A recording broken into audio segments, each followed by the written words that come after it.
মানে আন্দোলনের পরিধি অন্যরকম ভাবে দিকে নিয়ে যেতে হবে ধীরে ধীরে। মানে আমরা যেটা বুঝতে পারছি আমাদের চিন্তা ভাবনার মোড় যখন সুপ্রিম কোর্ট আমাদের দায়িত্ব নিতে চাইছে না, সুমোটো নিয়ে যখন আমাদের বিষয়টাকে গুরুত্ব দিতে চাইছে না, তখন আমাদের সেইভাবে চিন্তা ভাবনা করতে হবে। কিভাবে চিন্তা করবো সেটা এখন আমাদের সমস্ত আইন বিশেষজ্ঞদের সঙ্গে কথা বলে কি কি ব্যবস্থা নেওয়া যায় সেভাবে ব্যবস্থা নিতে হবে। কি ব্যবস্থা? মানে সেটা তো এখন জানি না, আন্দোলন নয়, আইনের ব্যবস্থা আইনের পথেই হবে। সুপ্রিম কোর্ট আমাদের জন্য কিছু করবে না, এটা আমরা ভালোই বুঝে গেছি। 4 মাস ধরে স্বাভাবিক কারণে 4 মাস একটা হট করে তো অপেক্ষায় ছিলাম, বসেই ছিলাম, এখন দেখি আবার 4 মাস পিছিয়ে গেল। এটা একটা লং টাইম, আমাদের পক্ষে তো বেশি করেই লং টাইম, কারণ আমরা এখন মিনিট সেকেন্ড করে দিন গুনি, সেখানে একটা 4 মাস তো অনেক টাইম। আশা হারালে তো চলবে না, আশা হারালে তো মেয়ের বিচারই পাবো না। হতাশ কিছুটা হয়েছি, কিন্তু আশা হারাইনি, আশা আমরা রাখবোই, চেষ্টা চালিয়ে যাব। বিচার ব্যবস্থা যে এরকম, আমরা তো কোনোদিন বিচার ব্যবস্থার মানে কাছে যাইনি, আজকে প্রথম গেছি। কোর্টে দাঁড়িয়ে যে এত মিথ্যা কথা এত সহজে বলা যায়, সেটাই একটা দেখে আশ্চর্য হচ্ছে। সিবিআই আমাদের সঙ্গে যোগাযোগ, বিচার তো হচ্ছে না, সুপ্রিম কোর্টে যে মনিটরিং হচ্ছে, সেটাও যে মিথ্যার উপরে দাঁড়িয়ে মনিটরিং হচ্ছে, সেটা তো আমরা আশ্চর্য হয়েছি। কি মনিটরিং হচ্ছে মিথ্যা? সিবিআই যেমন বলছে যে আমরা সবসময় বাড়ির লোকে মা বাবার সঙ্গে যোগাযোগ রাখছি, আমরা তো কোনো কিছুই জানি না, তদন্ত কি পরিস্থিতি কি ব্যাপার।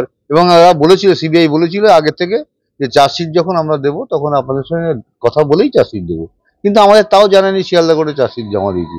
কয়েকদিন ধরে মেসেজ করে যাচ্ছি সাপ্লিমেন্টারি চার্জশিট কবে দেবেন কবে দেবেন, কিছুই জানছে সিবিআই কে, কিন্তু কোন রকম উত্তর দিচ্ছে না। হঠাৎ করে কখন তাদের ইচ্ছে হবে সাপ্লিমেন্টারি চার্জশিট দেবে। হ্যাঁ দেবে তো, সেটা আমরাও জানি দেবে, সে তো আগের চার্জশিটে লিখে দিয়েছে ও 90 দিনের মধ্যে চার্জশিট দেবো, কিন্তু 90 দিন তো আর 2 দিন বাকি, কি করছে সে তো সিবিআই জানে। আপনি ধোঁয়াশায় আছেন? হ্যাঁ, সিবিআই নিয়ে কি ধোঁয়াশায় আছেন? সবকিছু নিয়েই ধোঁয়াশায় এখন, বিচার ব্যবস্থার উপরেই ধোঁয়াশার মধ্যে আছে। লোয়ার কোর্টে ডে বাই ডে ট্রায়াল হচ্ছে। এবার তো আমি যে দেখছি 4 মাস যদি টাইম সুপ্রিম কোর্ট নেয়, এখন যা সিবিআই তদন্তের পরিস্থিতি, 4 মাসের মধ্যে তো লোয়ার কোর্টের সমস্ত তদন্ত মানে বিচার ব্যবস্থা শেষ হয়ে যাবে। তাহলে 4 মাস সময় দেওয়ার কি দরকার ছিল? সুপ্রিম কোর্টের মনিটর কি করবে তাহলে? এখনই আমাদের এখন 51 জন সাক্ষীর মধ্যে 39 জন সাক্ষী অটোমেটিক হয়েই গেছে একটা প্রথম চার্জশিটে। সাক্ষী কমছে? হ্যাঁ, আর 12টা সাক্ষী আছে বাকি আছে। সে আর কদিন লাগবে? 4 দিন 5 দিন 6 দিন 7 দিন 10 দিন? চাপ করানোর জন্য কোনো এবার আইনগত ব্যবস্থা নিতেই হবে। যেরকম আইন আমাদের বুড়ো আঙ্গুল দেখালে আমরা আইনকে 1 আঙ্গুল দেখালে আমরা 4 আঙ্গুল আইনকে দেখাবো, এটাই হচ্ছে আমাদের। আইনের সঙ্গে কথা বলছি আমরা, আজকেই কথা বলবো, আইনজ্ঞের পরামর্শ নেবো।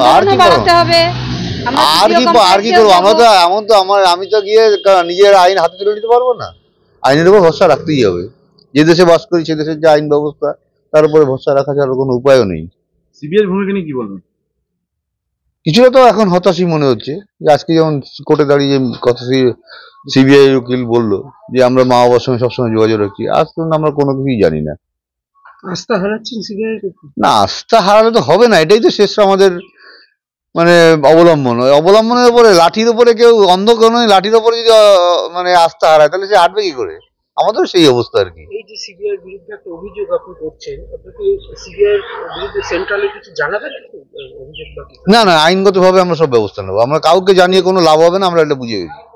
কেউ আমাদের সহযোগিতা করবে না। এই ব্যাপারটা আমার মেয়ে যে মারা গেছে তা নিয়ে কারোর, সবাই মুখেই যত সব কথা বলছে, আসলে কারোর মনে চিন্তা ভাবনা নেই, কারো কিছুই যায়নি, শুধু আমাদেরই গেছে, যা গেছে আমাদেরই গেছে, আমাদেরই সব ব্যবস্থা করতে হবে।